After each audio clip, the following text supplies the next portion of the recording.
Good evening, everybody. I'm very glad to see you back here on this page. For those who don't know me, my name is Francesca Romana d'Antuono. I'm the city lead of Volt Firenze, which is a local chapter of Volt Europa, which is the pan-European environmentalist progressive party. So tonight we're here for a second live. We had a first meeting last Sunday. It went great. I want to thank again all the guests that were with us. We decided to do this live debates with you to understand a little more what's going on with this COVID-19 pandemic, and we tackle every week a different topic. So for this week, we decided to have a live about pandemic and anti-pandemic measures. That means we're going to be deep diving a little into what is going on with the national healthcare systems around the world. In order to do that, we have people from around Europe. And we're also want to take a look of the model of the spreading of this virus. Last but not least, we want to talk about what's the European Union perspective when it comes to healthcare. To do that, I've invited today a lot of very, very nice guests. I want to introduce them to you. So today we're going to have with us Fulvio Berardi. Fulvio is within Volt Italia, the city lead of Volt Brescia, is a machine learning engineer at Copan, which is, you might know that it's a company that has been recently involved in a fake news about producing COVID-19 tests.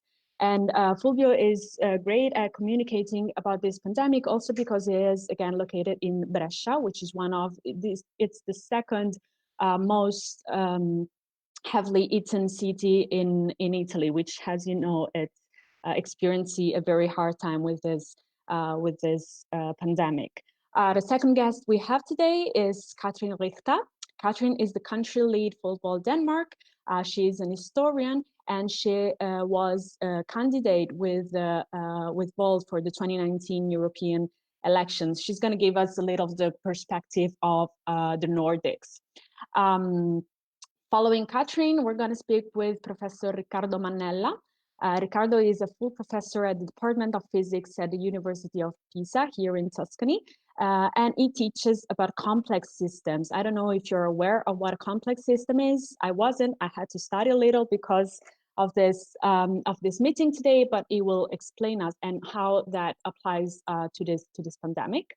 Last but not least, we have with us tonight Anni Hirvela. Anni is a policy advisor based in Brussels. She is an accredited European MEP assistant. She has been working with 2 MEPs. She can tell us a little more about that. And she's going to give us the perspective about the European Union when it comes to healthcare.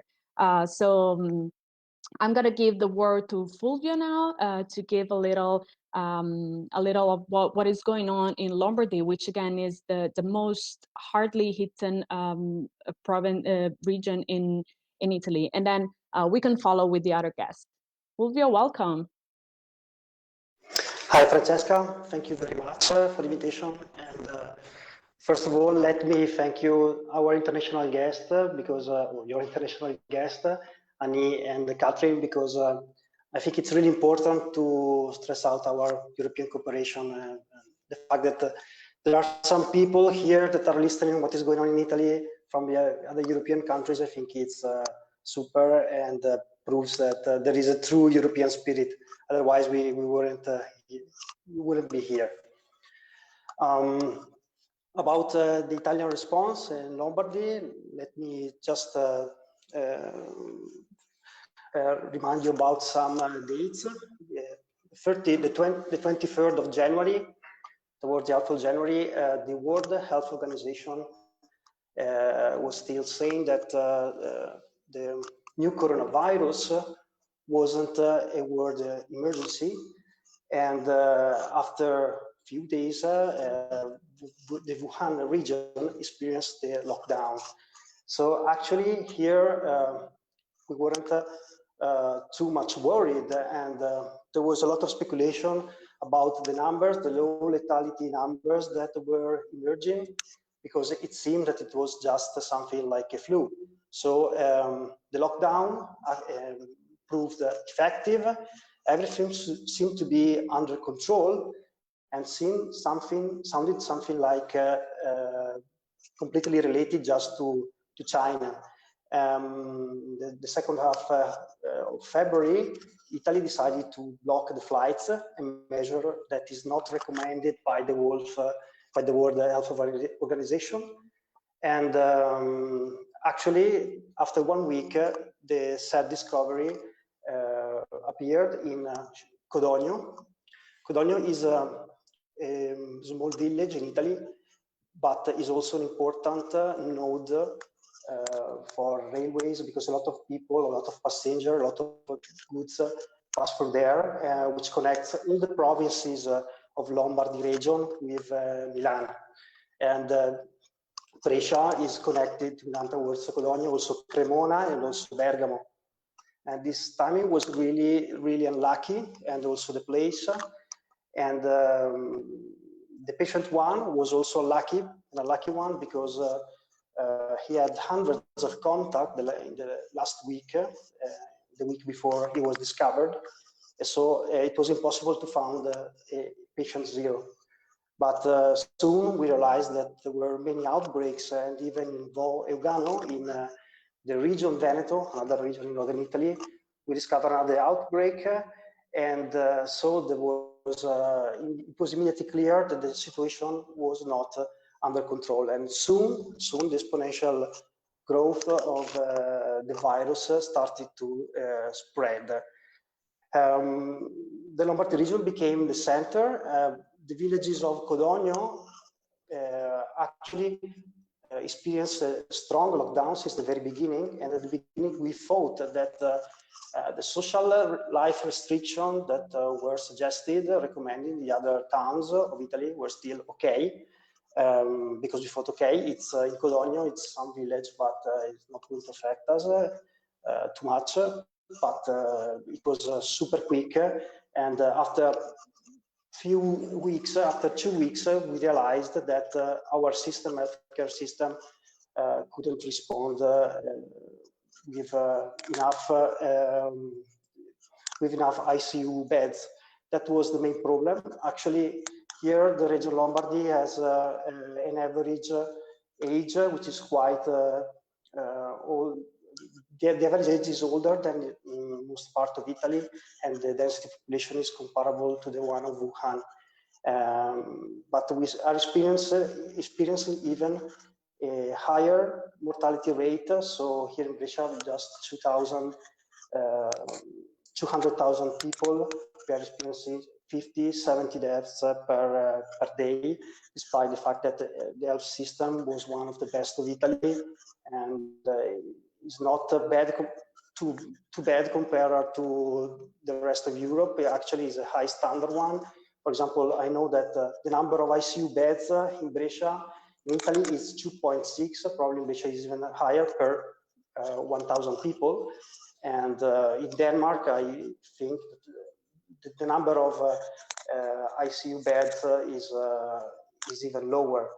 So the situation degenerated, and now they are trying to invent every day a way for transferring the people to remodulate the hospitals, and there are incredible number of volunteers that are helping, and the progressive measurements actually that are taken by the government always doesn't seem to be enough. So now, today it was announced that there will be a complete shutdown of all the main factories that are not related to anything that is essential. So we are trying to imitate the Chinese solution, because we are trying to decrease the social interaction, because despite all the measures that have been taken, allowing people to go to work, left 40% of people still moving every day, and they became a possible source of infection, of spread of the virus. And the numbers actually are not completely.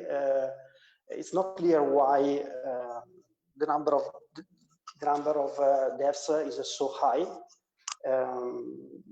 One can be explained by the fact that this virus is really has really differential behavior towards different ages, and here is very different the number of people that are affected. And we should consider that in Bergamo and Brescia, there are a lot of young people that live together with their parents because of the price of the house rents and everything. And so it's possible that this was one source of these unusual numbers that we are seeing. And even the test is not so representative because it's very difficult to establish a number of infected people. Probably there are many, and probably there are some people that are asymptomatic that by a virus shedding, they are spreading stealth outbreaks. And this is something that seems to be confirmed by some articles of this week's examining the people of the Diamond Princess. There were 20% of people that proved asymptomatic, and even a study of the people of Vaughan that was completely shut down proved that half of the people, from 50 to 70% of people that got the infection didn't show symptoms, but was able to spread the virus anyway. But it's unclear if this can be the major driver. But it will be crucial to isolate and test these people, because especially the ones that are in contact, because now we see in the next days if the lockdown is enough, and even in that case, after that, if we don't block all the people that are a source of new outbreaks, it will be really hard to stop the rise of new problems. Thank you very much.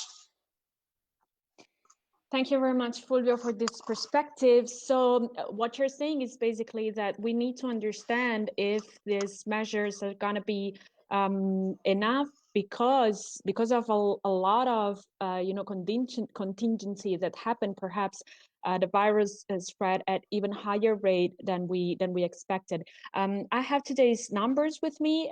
For Italy, we are heading towards almost 60,000 cases.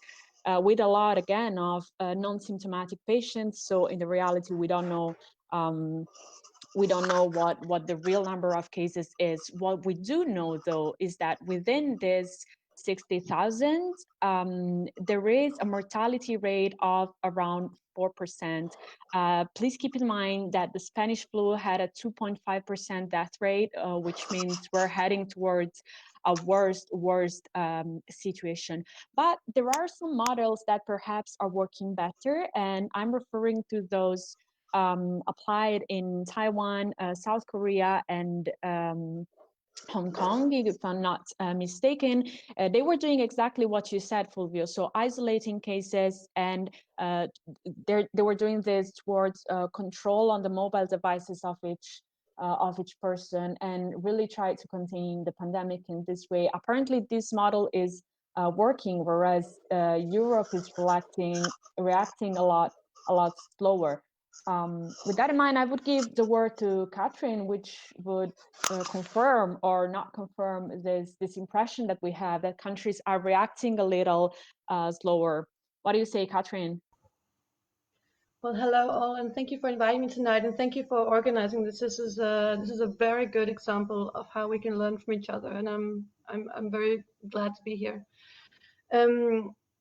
Just to start with the way that the disease was impacting Denmark.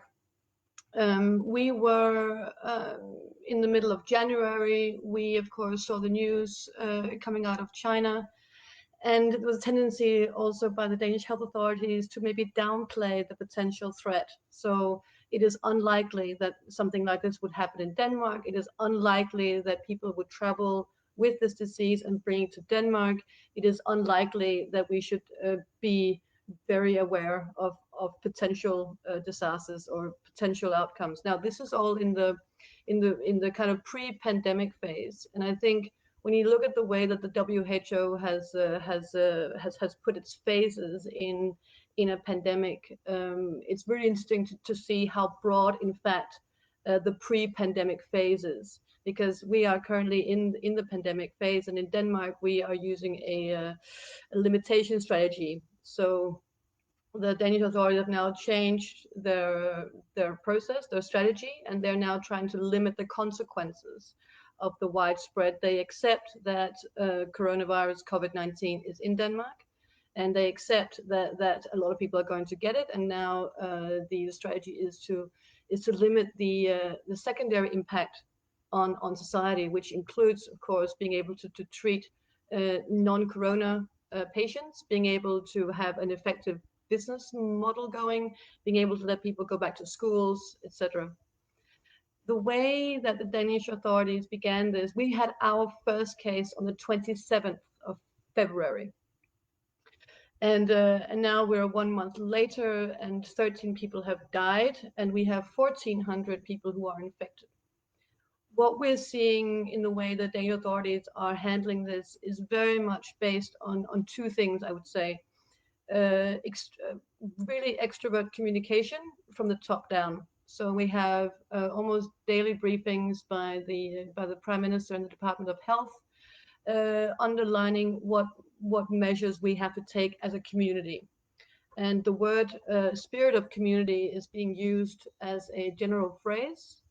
I think all over Europe we now know the hashtag stay at home. And in Denmark, we're using this phrase called community spirit, that we have to demonstrate community spirit by being responsible.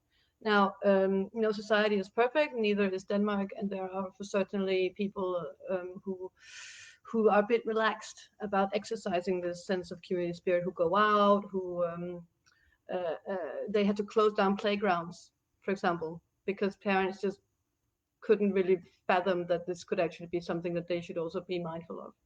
And what we're very aware of in Denmark as well is the power that a government can actually have during a pandemic. So we're very aware of the freedoms that might be taken away during a pandemic. We already have now legislation in place which is suggesting that certain powers are being redirected. And thankfully, these laws currently have a grandfather clause, so they will terminate automatically in 12 months.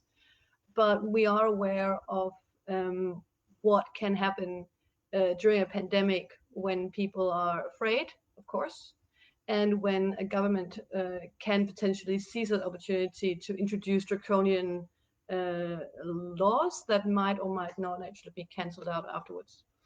In Denmark, we were one of the first countries that closed its borders. You may have noticed that, and this was the first decision that was made by the government, which was identified as a political decision. So up until that point, and I believe the date was it the 6th or 7th of March, perhaps a little bit later, where they decided to close the borders. Before that, they had taken all the recommendations from the Department of Health.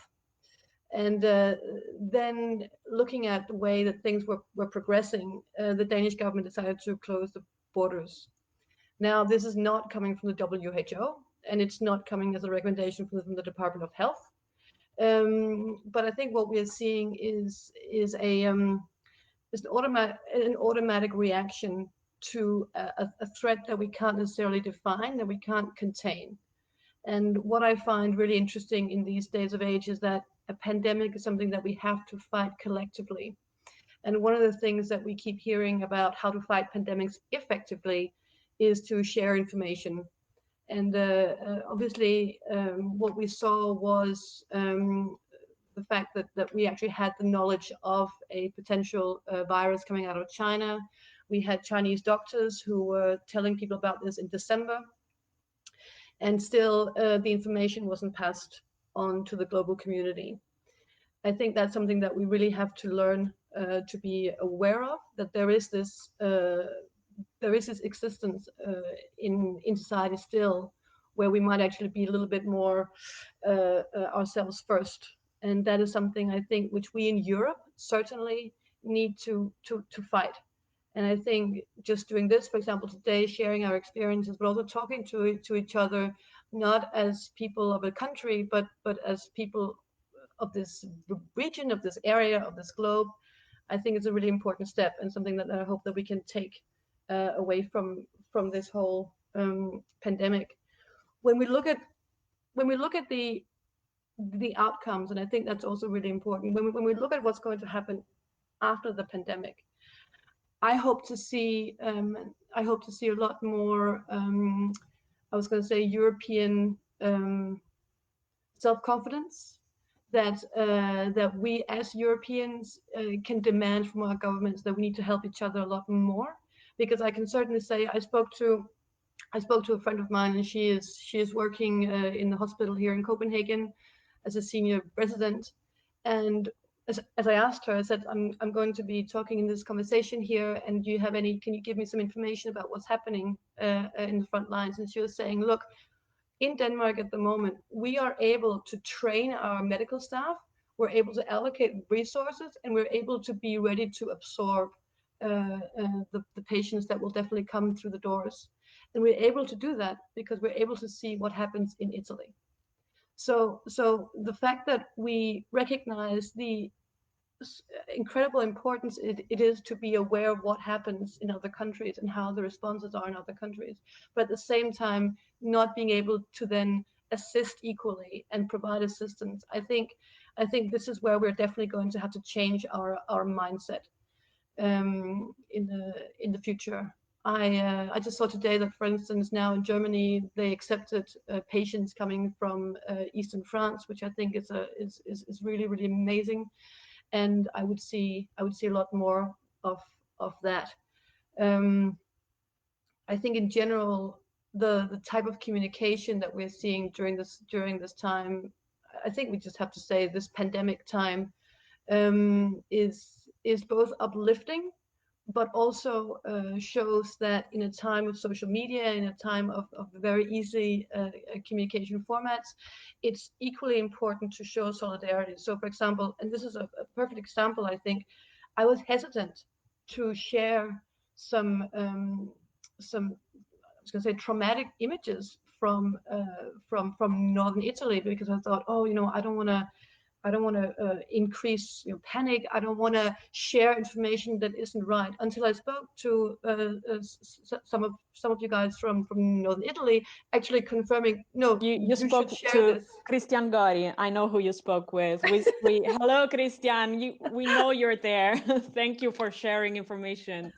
Exactly. Yeah, really, really very good, Christian, because you opened my eyes to the importance of not only just talking to each other, but also respecting very much that even though the experience that I have sitting here in Denmark is not the same, doesn't mean that we don't need to be aware exactly of what it could end up if we don't hear each other and respect each other's experiences and help each other to the best way that we can. So I also hope that by doing this today, we can shed some light on the experience that's currently taking place in northern Italy. Thank you very much, Kathrine. Of course, that's the whole point of this debate we're organizing. You tackled the topic of solidarity. I think that it's something very important we as a community should be reasoning about, because so the point is that we need to contain the contagion, not only because this disease is quite dangerous, it's not like a regular flu, but also because one of the problems with that is that a lot of people require hospitalization, and a lot of them require to go in the intensive care units. That saturates the healthcare system, which means there is a lot of collateral damage. So if the ICU unit is full, if I have a heart attack, if I have an accident, whatever I have, there's not going to be place for me. for my mother, for my father, for whoever I want. And that causes a vicious spiral within the countries. But also, I really love the topic of solidarity, because one of the other points we want to really tackle, not today perhaps, but in this live talk shows we're having, is that after this, when this passes and when this is going on, we're going to have the biggest economical crisis ever. It's going to be really a whole new world after that. 2008 is going to be nothing compared to that. Countries have put in place a lot of measures to contain this potential catastrophe that could happen from an economical point of view. But we're going to tackle that on the next episode of this live. Another thing, so again, models of containing the spreading. You were I got a little emotional while you were speaking, Kathrine, because we see today that all the countries in Europe are going towards the same path that Italy went to. So first it's a sort of denial, then you accept, then you have restrictions measures, but they're not, that hard. And when they are, they're not really imposed on people. There are different models that we can that we have seen being put in place in these circumstances. The so-called mitigation strategies, so where you try to flatten the curve of people who get the infection. The suppression strategy, which is the one we're having here in Italy today. As you know, we're locked inside our homes. We're not able to go out. If you do, you get a fine. And again, this has been enforced at different levels within the nation. And the so-called hammer, I stole this term from an article I read today by Thomas Puyano, I don't know if you pronounce it that way, who really stressed the importance of limiting ourselves in this difficult time, basically to gain time to understand what's the best strategy towards this disease. But of course, in a community like ours, in a democratic system, that is not super easy. But anyway, in order to understand how this pandemic goes on, we have an expert today with us. He's an expert, actually, again, I mentioned at the very beginning, of complex systems. And this pandemic seems like a complex system. I'm going to give the word to Professor Riccardo Mannella, who agreed today to be with us. Good evening, Riccardo. Good evening to everybody. Nice to be here. Thanks for inviting me. Complex system. What a complex system is a system made up of many things which interact a lot. So you cannot tell what the outcome is going to be simply looking at a bit of it. Say, some example is weather, for instance, brain, as I mentioned earlier on. And very often you have associated words like health to complex systems, etc. Basically, you have a nonlinear system, which is not, as I said, cannot be predicted what the behavior is going to be from the usual approach, which is to take the system in bits. Okay, so you need to face the system in the whole complexity. Social behavior is something which is social behavior or spreading epidemics is something you want to model with these complex systems. It depends on the level at which you want to push your complexity. So most of the models you see around these days, the models you mentioned earlier on when you mentioned the hammer and dance, the second word of the article is dance, relies on some nonlinear systems which try to model the number of people who are susceptible, the number of people who get in touch with epidemics, and the number of people who are actually infected, and the people who are recovering after that. And typically, when you plug these into some equations, horrible things physicists and mathematicians like to play with, what you get an evolution of people infected, which is what you see these days when people talk about peaks and flattening the curve and so on. Now, one of the problems you have in a situation like what we are facing today is that we have numbers which are not what I would say perfect. So there is a lot of guessing going on. Earlier on, the word asymptomatic people was mentioned. Asymptomatic people are people you don't know about, who are actually carrying around the virus and might infect people. Might because being asymptomatic, they don't sneeze, they don't cough, so they might not spread the virus as such. But nevertheless, the virus might be spread by these people as well. Yeah, indeed, numbers like I heard before, the out of 5 people are infected, 4 are asymptomatics are what we possibly see around right now. So that makes prediction much more difficult. Makes also very difficult to compare results from different countries. For instance, a country like Italy is, sorry, let me explain this better. The point is that when you talk or when we look at the data like the infected these days, those are not really the infected. Those are the people who have been tested and who were found positive, which is something completely different from the number of infected. Never mind the asymptomatic. The point is that if you don't test people, you don't find whether they're infected or not. And so comparing different countries is very, very difficult. Take Japan. Japan is checking about, I would say, 100 people every million, perhaps, or something like that. That is terrible because you are not really looking at the number of infected in that country. So any prediction I try to make about what is going on there is difficult. If you look at the curves in Japan, the curves in Japan are very flat, but they're not testing people as well. I'm not complaining about Japan. They do what they like, absolutely. No, that's okay. But, it makes things a little bit more difficult. To give you an idea about how difficult it might be, we heard about Codogno, for instance. Now, it's interesting because initially people were looking for patient 0, and it was fairly clear straight on, that it was impossible to find.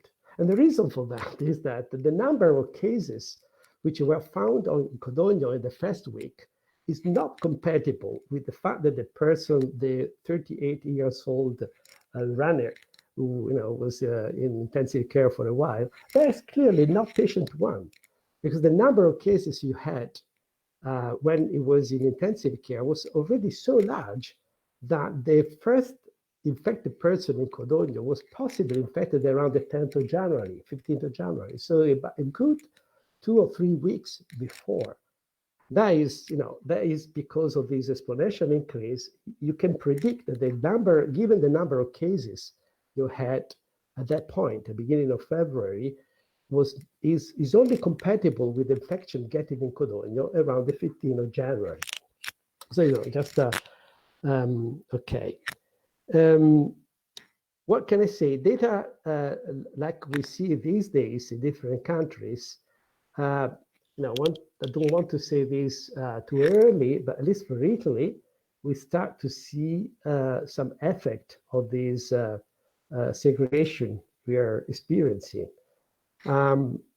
If you compare the time to double the number of cases in Italy these days is, with today's data, we're just playing with the data, is about 5 days now. It was much shorter earlier on. To give you an idea, the US right now have a doubling time, which is perhaps around 2.2 days. And that, because of these nonlinear models. One thing which is interesting as well, as you know, everybody's trying to look when the peak is going to be. Well, we don't know. In very simple, straightforward words, at the moment, it's very, very difficult to predict when the peak is going to be. One can do, can play with the statistics to try to fit curves, or one can play with models. The only thing which is clear right now is that we need desperately to make bigger this doubling time. The perspective we have is that most people are going to catch this virus until we have, unless we have vaccines, at one point. Some early works on the possibility that the virus will go away with a good season. Right now, apparently, this is not going to happen. The virus spread in Wuhan when the climate was really, really bad. So, but then it spread even more when the temperature in Italy was much higher. So it doesn't look like there is really a strong dependence on temperature. So, the perspective is that until we have a vaccine, we might be in a situation where most people will need to catch it.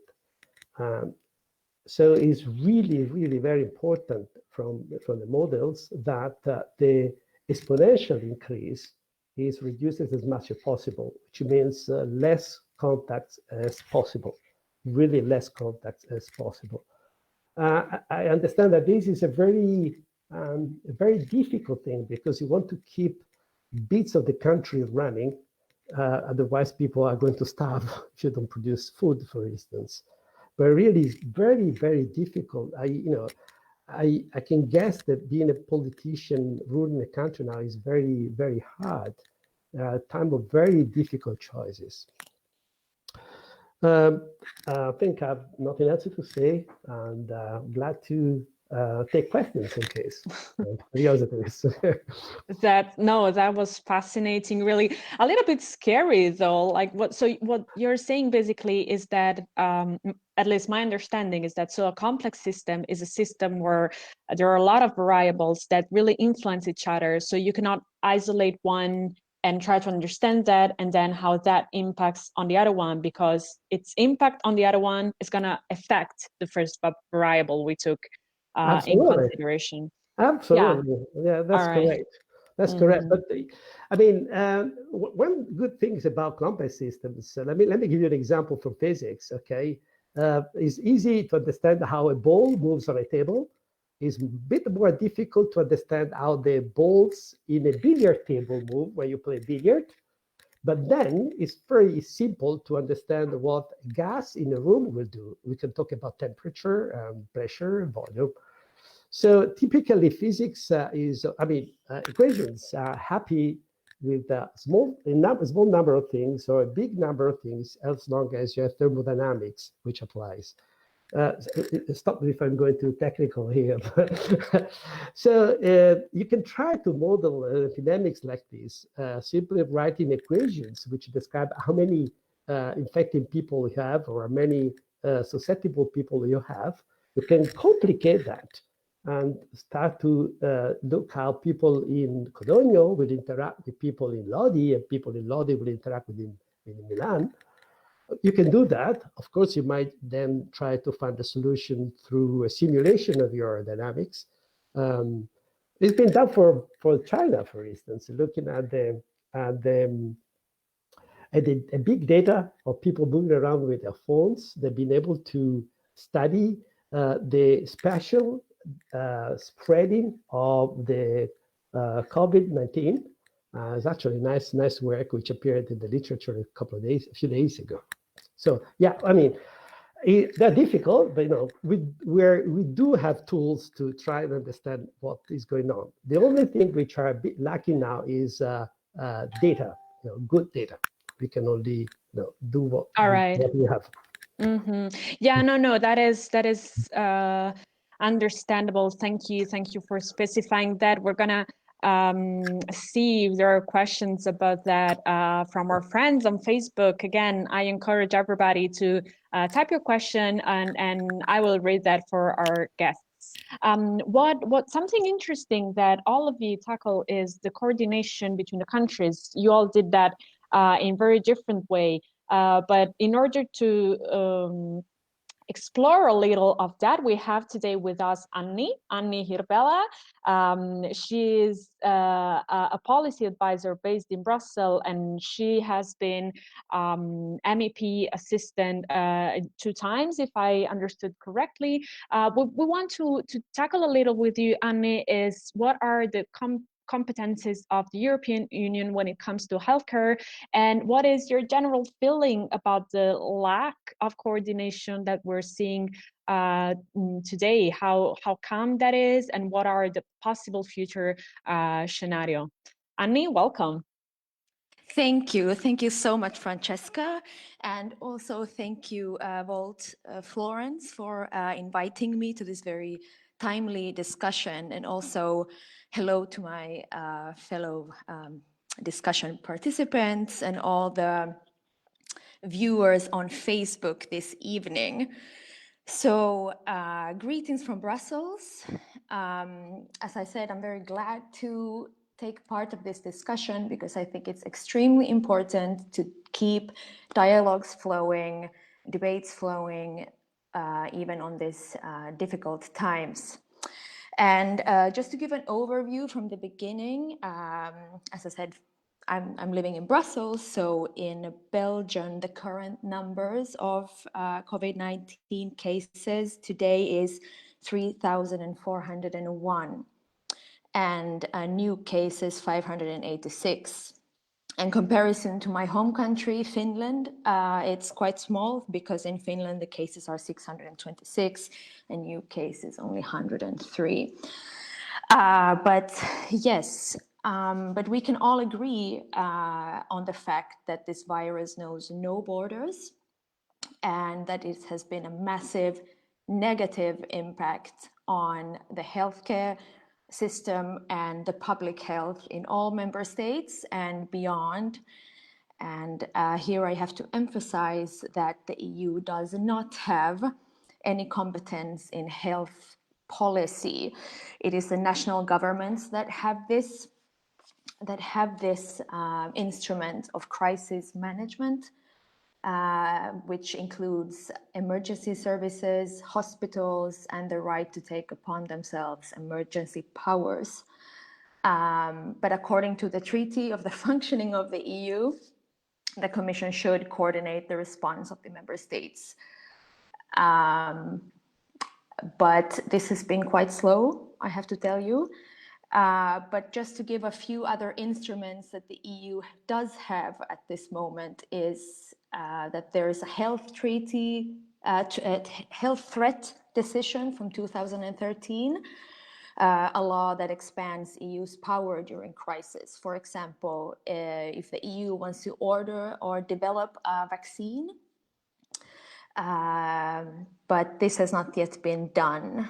And then there's also the Union Civil Protection Mechanism, and it's now triggered at this moment in a way that it takes home member states' citizens to another member states. So they provide and fund planes. But as you see, the power of the Union lies in its economic decision making and not in healthcare. But when the EU's role in a crisis situation like this is to coordinate, and it has been weak. And it's also alarming for the future of the Union, how it's working at this moment. And because member states have reacted very differently and also informed the other member states very differently. So if we think about the situation maybe a couple of weeks ago or maybe more, when member states started to cancel flights from and to China, this was made in a very different pace. Borders were closed without informing other member states. This also happened. If I compare the situation now in Belgium, when we are in this kind of semi-lockdown compared to Finland, Finland is very relaxed. And France as well, yes, they have a lockdown, but they still have the elections, the municipal elections last week, and Germany, they have now taken more drastic measures, like Bavaria is closed, but still the country as a whole has only prohibited gatherings over 1,000 people, where then in Finland is 10 people. So it's massively different at this moment. The debate around this topic is that such fragmented approach raises concerns as it fails to acknowledge the obvious. Like poorly coordinated and uneven measures will not be effective if the member states hope to seize the spread of this virus. And the large sacrifice that Italy has endured will not make a difference if other member states don't follow suit. And I just have to mention another area where poor coordination and national interests are prevailing is the supply of personal protective gear. So facial masks, for example, and medical materials. So even though member states agreed to share information on existing stocks of these materials and to prevent shortage and to make supplies headed where they are the most needed, some member states put in place export bans and limitations to sales of these supplies. And this is an example when Germany and Czech Republic halted the exports to Italy. And this is unacceptable because it conflicts with the single market logic. And not to mention the principle of solidarity, as Kathrine said earlier, it's the spirit of the union that has been halted. A positive thing in this perspective and the availability of the goods is that the transport ministers of the union have now agreed on this green lay supply routes. That means that essential goods such as food and medical supplies would have a priority of transport. But this means that all the member states have to agree on this, and we can only hope that they will. But yes, to conclude this, it has been clear that the response and coordination of the virus between the member states has been very uneven. But I also have to mention that it has also been uneven with countries outside the union. And it's also clear that the member states and other countries cannot make through this crisis alone, and I think nor should they if they want to put the citizens' health and the citizens' interests as a first priority. But I'm sure that the EU will recover from this. There is no doubt. But if the EU wants to be a strong player in the international community, they have to act as one. And then they should align in their efforts and be structural and coherent and not put national interests ahead of solidarity. And what I also want to see, this is again what Kathrine said about the information, is that what I hope that comes out of this all is that member states start to share information, best practices and up-to-date data. I know this is a very difficult topic for some member states. It has been for a long while, but the more information is shared, the less there is space for fake news that is spreading around now more than ever.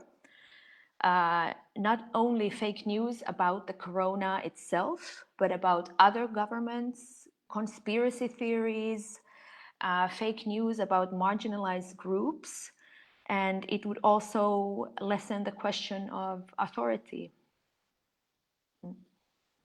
Thank you very much, Anni. You mentioned a lot of very interesting things. Unfortunately, we are, of course, a little late in our agenda. Please remember we're Europeans, but we're still Italians. So, of course, we're a little late.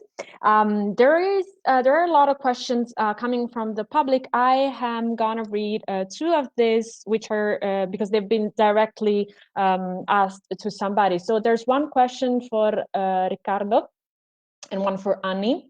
Riccardo, the question for you would be, different data come from different analysis methodology. Is it possible to have an average factor between systems that are analyzed with similar methodologies that are defined similar by different countries? Of course, it will be better to have a unique European one, but if this is not possible, what do we do? It's quite a long and complex. So I'm going to ask you. Yeah, and I'm going to ask you to be brief because again we're running out of time and we don't want to keep our guests. Okay. Thank you. One of the good things about models is that they fly over details. Okay. In other words, details matter, but not that much. It would not make sense to put together all the different data and lump them together to make a general big analysis. We see already that if we want to understand something, we need to study, say, a province level in Italy, because even different provinces will have different shape of populations in terms of age, different modality, different ways of interacting with each other. Codogno was mentioned is a place where a lot of people meet. So that has a specific things, and that is very different from other places where people, even in Italy, people live more secluded life. So yes, there are differences in the way data are gathered. For instance, death in Germany are counted a completely different way from what they are counted in Italy. But really, even at the model level, what we need good data from small areas, really. So it doesn't really matter a lot when you want to model things, whether there are small differences. The real problem is that if you test people for the virus, of course, in Veneto, there are tested much more people than in Liguria. That is difficult. So you need to put that into the model somehow, as what people are doing actually. But you do not want to analyze these two regions together. They're very different. So it is a problem, but it can somehow be accounted for. Okay. Of course, for the public, it would be nice that, for instance, sorry for the example, to have the deaths counted in the same way, because otherwise it looks like in Italy, we are dying like flies, and in other countries, people are not dying like flies. That would help if, at least from a communication point of view, if things were, labeled the same way. That is not happening right now. So that might be a problem. It's more a problem for the communication. It is more a problem for the modeling. Of course, we cannot model correctly the deaths in Germany right now. I hope I answered the question. I think you have, but in case our public wants to know more, you can ask a question, and if we run out of time, I'm gonna redirect this to Riccardo. It was so nice to reply to this. We have another question again for Anni. I am gonna read this. I'm gonna ask you, my dear guests, if you're okay. We're probably gonna be a little later than 8. If you need to leave, of course, we understand that. So to Anni, the question would be, it is true that, again, EU member states have been displayed little solidarity in the current crisis, but the European Union institutions have fared better overall. What do you think? What's your thought about that?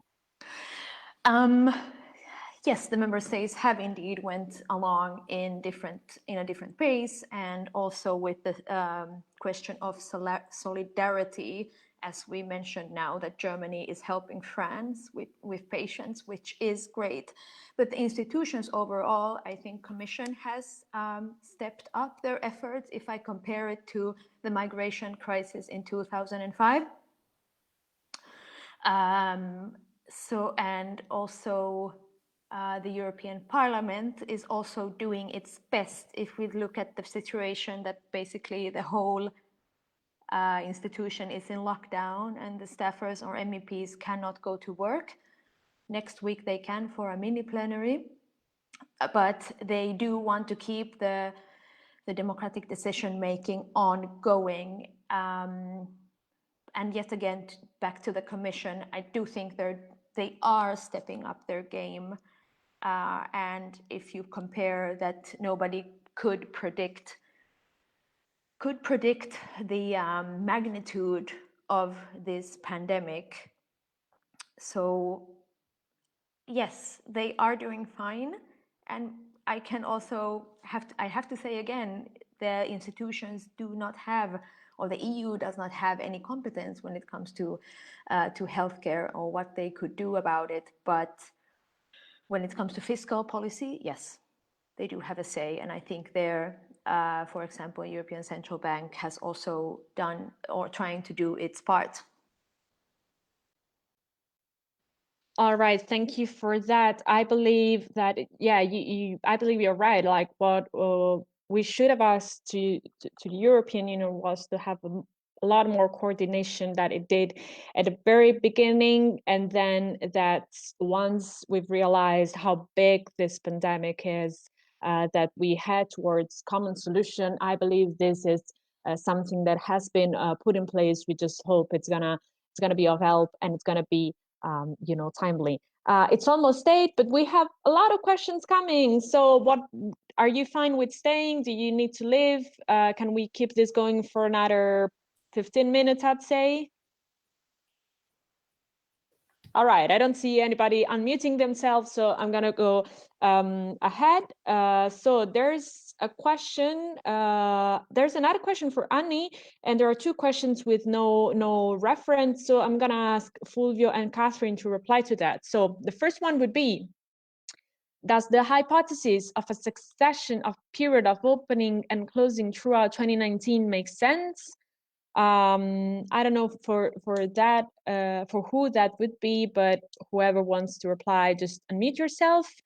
And there's another question. So anyone who wants to talk about it, do you think that gathering information could be useful to provide better models for epidemic? And is it worth it, the risk for privacy / freedom? Whoever wants to go ahead, please unmute yourself and speak.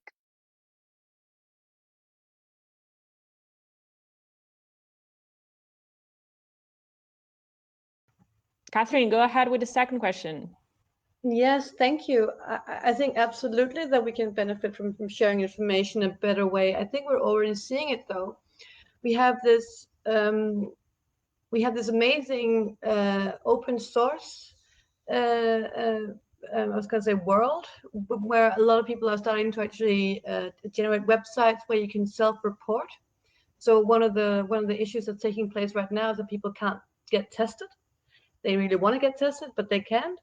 And to combat these dark figures about how many people are actually infected, there are these websites that are popping up where you can actually sign up and write, yes, I have a cold, yes, I feel coroned. But you also have this amazing data coming out of the WHO, of course. And I think it's really important to also give a really big, massive thumbs up to the Our World in Data website, which is run by Max Rosa and connected to the Factfulness team as well. They're doing really good communication on data, on collecting data, on making it visually interesting to look at as well.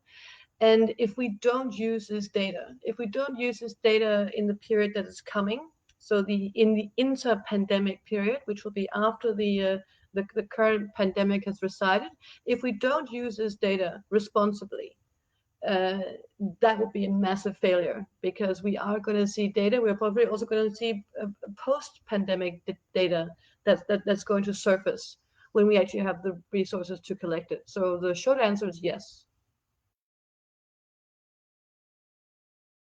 All right, that was very Danish. No, thank you very much. I think I agree with you. It makes a lot of sense.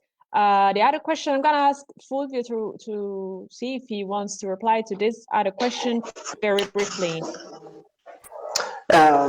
There was Riccardo that wanted to add something to the previous answer. Oh, sorry, please go ahead. If I can say something, perhaps the person was asking rather about the privacy issues. For instance, in China, to track down people, they started installing, for instance, video cameras in almost everywhere where they record the temperature of people passing by and identifying faces. And from there, they managed to go and stop people.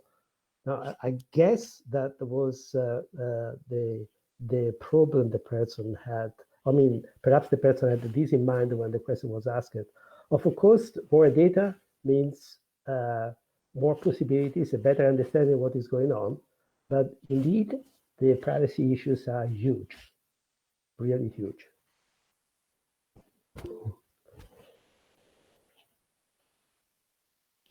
All right, thank you for replying to that. I just before I give the word to you, sorry, just a second.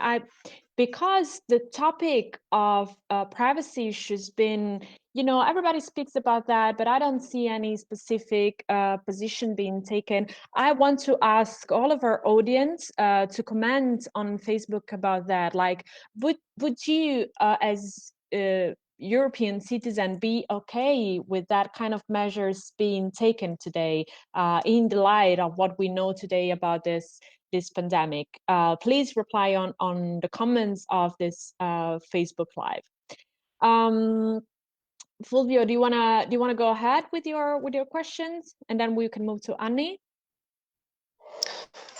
I think we can. I also would like to add something to the second question, and then I can give you a short reply to the first one.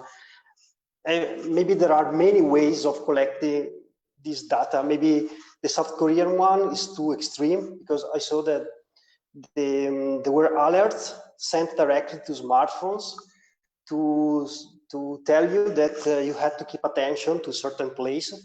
So places, and some people recognized the people that attended those places. For example, there were a person that used to have lunch in a street that usually was a street of prostitutes. So people started to blame him for bad sexual habits, but he was just having an hamburger every day or something, or just a meal, and not not going for prostitution. But just the association to the street was enough for the people to start to think about that. So probably there are many ways of aggregating data. I think maybe there is some tracking of people that are positive until we don't have an answer, some pharmacological treatment that can help us. It will be very difficult to avoid a restart. About the first one, nobody knows. I think that Riccardo should confirm this. Fulvio, sorry. Do you mind repeating the questions so that everybody can understand that? Yeah, thank you. Does the hypothesis of a succession of periods of opening and closing without 2021 make sense? I hope it won't. That won't be the case, because when we shut down everything, that means an economical crisis. So it's. I really hope we won't have to face through that kind of time, that kind of solution, and it will really be a dance. No, the hammer and the dance you mentioned. A period with a short period with strong measures, followed by a more relaxed one. Just these recurring closures or lockdowns, I think it's not sustainable. This is my opinion. Mm-hmm. In fact, Can I add something? Of course you can. Please. Sorry. No worries. I've just seen a question on Facebook which might be answered along with this one. Somebody's wondering if everybody's going to die almost. I don't know if you noticed there is a question. Now, let me say something. At the point where we are, as I said, I'm a physicist, not an epidemiologist or somebody expert on virus. I'm looking at the models, really. But as far as I understand from the literature I've been reading these days, we do face a situation where a lot of people need to catch the virus before things like immunity, because a lot of people are being infected, steps in, and the number of people who catch this disease will start to decrease. So right now, in terms of what models are telling us, the only thing we need to do is to slow down the contagion. I mean, the number of people who get infected. That's the only thing we can try to do.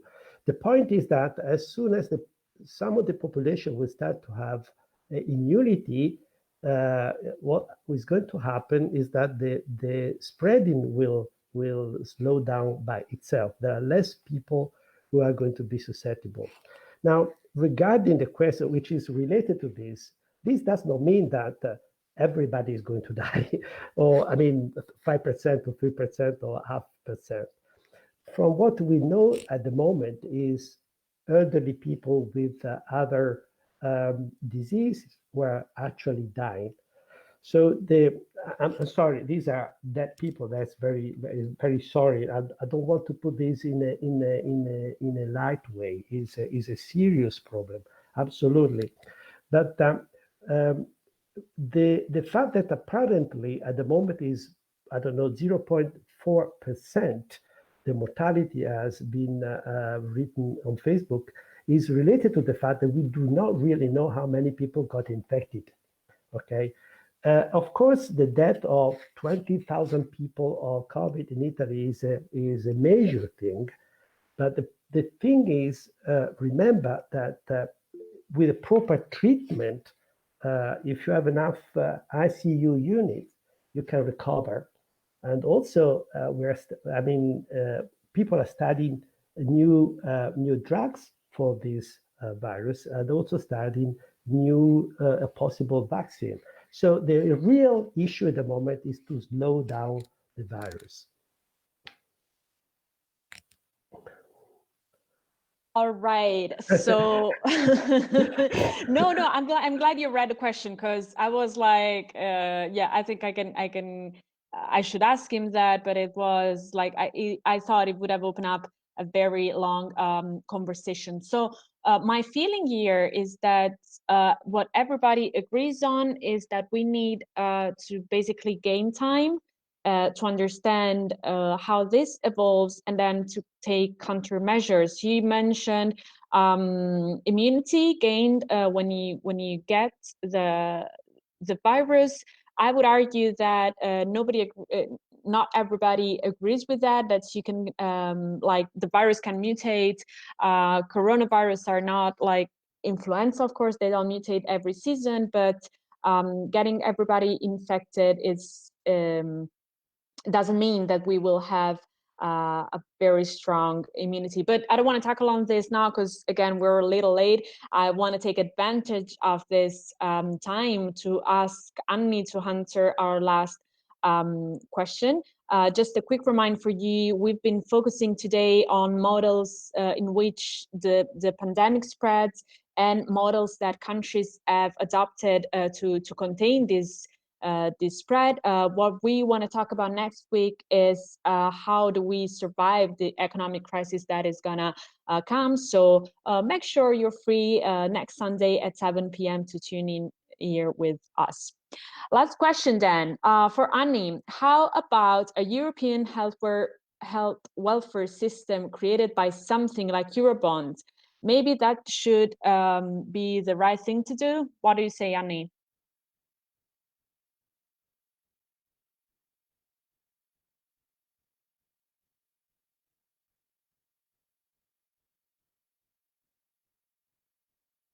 I don't know if there's some technical problem or something? There. Are you?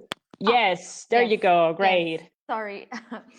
Yes, so yet again, when it comes to healthcare systems, it is in the competence of the member states. And if this would ever be changed, it would be a change of the treaty, which is quite a huge step. And yet again, the taxation systems of the member states is different. So if it comes to bonds, I'm not sure if this could be made. But if I could also answer the information question that was put in, I can just give my input briefly. So gathering of personal data is a very sensitive question, at least for the European Parliament and my former group, so the Liberal group. And when it comes to facial images, is it fingerprints or health data? Because as we know, data is the new currency and it can easily be misused. And the protection of personal data is something that European Parliament highly values and the EU highly values. So to have any kind of regulation on this and then check up pandemics would take a long time for anything to come through. So I understand that some member states are doing this at the moment. I think Austria is following their patients with their personal data, but looking at it overall, I think it's a very sensitive topic. Maybe in the future something will be implemented, but it will for sure take time. All right, thank you for that. I think that the privacy issue related with the containment of this pandemic is something that is really be a hot topic for a long time. Again, I encourage everybody who is listening to this to state your comments, your opinion in the comments of this video so that we can give you a reply, perhaps if it's a question, or at least know your opinion. We're keen to know that. So we've come to an end. I want to thank all my guests. So again, Fulvio Berardi, the city lead of Volt Brescia and an engineering and machine learning at Copan. Thank you for being with us, Fulvio. Kathrine Richter, the country lead for Volt Denmark, and also a former candidate for Volt within the European elections in 2019. Anni Hirvela, policy advisor based in Brussels and former MEP assistant. And last, Riccardo Mannella, full professor at the Department of Physics at the University of Pisa in complex systems. Thank you, everybody, for having accepted to be with us. This conversation was super interesting, very fruitful, and again, it's great to share different views and gathering information. My last thank you goes to my team who has allowed me to be here today to talk with you and to spread this lively debate we have had. So I'm going to thank Giovanni Cannizzo, Pietro Massai, Irene Guerrini, Gabriele Maone, Giorgio Tosco, Ginevra Detti, Alessandro Mileti, Lorenzo Stefani, Lapo Parigi, who I failed to thank the last time, I'm very sorry, and Leonardo Massai. As you see, it takes a lot of people to do this kind of debate, so we really wish you have enjoyed. Everybody have a good night. We'll see you next Sunday at 7 p.m. Europe Central Time on this channel. Good night.